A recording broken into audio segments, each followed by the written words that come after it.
Too many lefts, y'all know the rest, yo. Yeah. Yeah. Yeah.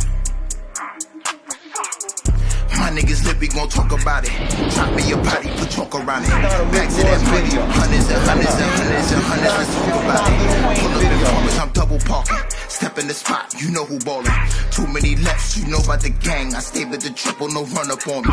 You know how I'm moving, you know how. What's poppin', homies? It's the homie Powell coming from live and direct from Shiesty Heights. This is Life After Bars, where we gonna talk about everything. From going to jail, from being free, the struggles, the ups and downs of this thing we call life. My first guest is my brother, my homie, my partner, CEO of Wrong Route Entertainment, Specks. What up, homie? What's up with it? What it do? What it do? So we here to talk about his life and the things he been through. We just gonna keep it raw. This is for the little homies, for the big homies, and we gonna get to it. Let them know who you be, homie. Yeah, niggas know the name, man. CEO Specks, man. SP, Specks Dawn, 2020. Any which way you want to call it. That's me, man. You are. More or less, man. This is more my brother. He should have introduced me like that. Facts. We go back like 20 years, right? Like 20, 30? Probably more than that. Okay. Sandbox shit, you are. All right, so we gonna get to it. You know what I'm saying? Just let them know how you got to be CO Specks. You know what I'm saying? Where it originated from, your block, and how you did things. Yo, I'm gonna tell you where that shit came from, though, for real. I had to been in Marcy Correctional Facility. I remember the dorm I was in, C1. I still remember my bunk, nigga. C143 top. Still was on the top. I was in our queue writing bars and shit. And I was like, damn. I always said to myself, like, damn, I'm always going down the wrong path. Listening to Mama Love, yo, you going down the wrong path. I'm like, yo. So I was writing some bars. And that shit just etched up in some bars, like, yo, wrong route. So as I hit the town, I was fucking with the homie Shells and G Wayne. Them niggas had that silverback gorilla shit going on. Facts. And I started going in the booth rapping. Wasn't that with DJ Envy or Self? We had Envy hosting it. Okay. And we had Coke and News on the back of the van at that time. Okay. But it wasn't under them. That was just an independent label that the Rude Boys was doing. So more or less, we anyway, I started going in the booth rapping and shit, and shit didn't work out with what they was doing. You understand what I'm saying? So I took it back to the streets, went back into the booth and just kept rapping and shit, rapping. It got next to Stoney and ASAP. Like, fuck it, we just gonna But you just came home though, right? Yeah, just came home. So how you was getting paper and whatnot? How you know? As you just came home and you just started rapping, what you was doing? It was, when you got released, how it felt, like the hood embraced you, or you had to get in the streets I ain't gonna to fuck, get the man. money up. You know what I'm saying? I mean, the hood always showed me the love and respect. The streets always showed me the love and respect that I,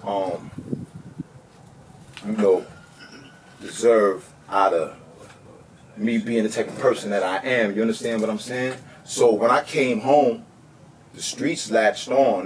The homies was home. A couple of homies came home already, so they was here. It was love, the streets. I mean, I got right back to it. I ain't skip a beat. You feel me? I got right back to it. Who was around that wasn't supposed to be around, I got them the fuck up out of here.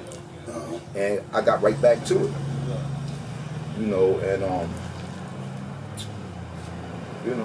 And how was your family life at the time? Like, you know what I'm saying? You just coming home, you just did it. What you did, like 7, 8 years? Nah. They took 6 from me on that one, but I gave them 4.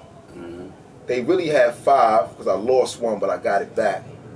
So when I came home, I did 2 on paper, and I gave them 4. You know what I mean? But coming home, I came back to what I had, my mother. Yeah, so you just knew you was gonna get in the rap game and nah, I ain't honestly. What you was thinking about before you got released and whatnot, like, you know what I'm saying? Take us behind, you know what I'm saying? Honestly, I wasn't thinking about none of that shit, my nigga. Yeah. I ain't gonna front. Being up north at that time, my nigga, I wasn't focused on shit. I ain't gonna lie to you. I wasn't thinking about what I was gonna go home and do. I already know niggas still had the hood jumping.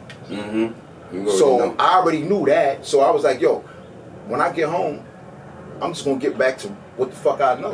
Yeah. You understand what I'm saying? So I got right back to it. And you know, so I didn't really have a plan, honestly. But I was always writing. I done wrote movies in jail. I wrote 2 movies. You understand what I'm saying? I done wrote numerous bars. I think this nigga Josh still got composition books stacked sky high that I never looked back on. You understand what I'm saying? So I kind of had a plan without even knowing it. Yeah, and I was your family support. Like my family support. I'm not gonna lie. I mean, you know?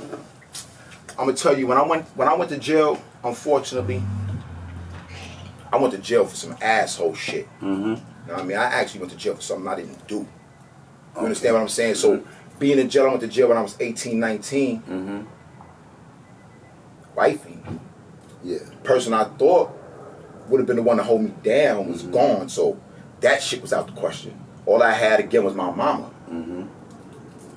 As far as the homies throughout the hood, niggas was getting snatched up left and right. So I can't knock niggas for going down the same shit that I was that was going through the same trials and tribulations that I was going through. You understand what I'm saying?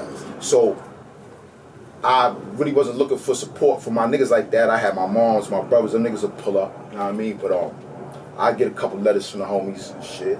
I still can remember all the niggas on one hand that reached out. But shit, fuck it. All I had was Mama Love and God. Yeah, so when you came home, Mama Love was right back right in the there. saddle. Yeah, she was right there. So when you came home, you started writing. Man, who you linked with? Who's who was there for you when you got home? I'm gonna tell you, like I said, when I got home, nigga, when I got home, one of my brothers had just walked up on the steps. He was here.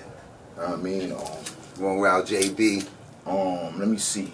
Like I said, Mac, Rock, Stacks, regular Eddie Block homies. Everybody was there. And where hood they from? Where they Cambridge from? Heights, Linden Boulevard, man. QGTM, man. I mean, so that's where y'all started. Yeah, so you know, yeah, everybody was basically here because niggas did they little one to the streets and still beat me home. So everybody was still here. Yeah. You know what I mean? And the ones that had God on their side didn't go that route and was here. So shit was still in motion. You understand what I'm saying? Was you angry and whatnot? Like, man, because you went to jail for something you didn't do.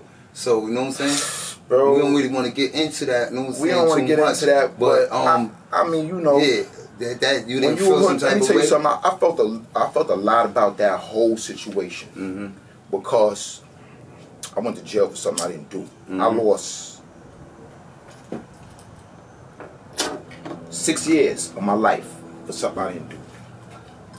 Not only did I lose 6 years of my life, nigga, I came home to dick suckers talk behind my back.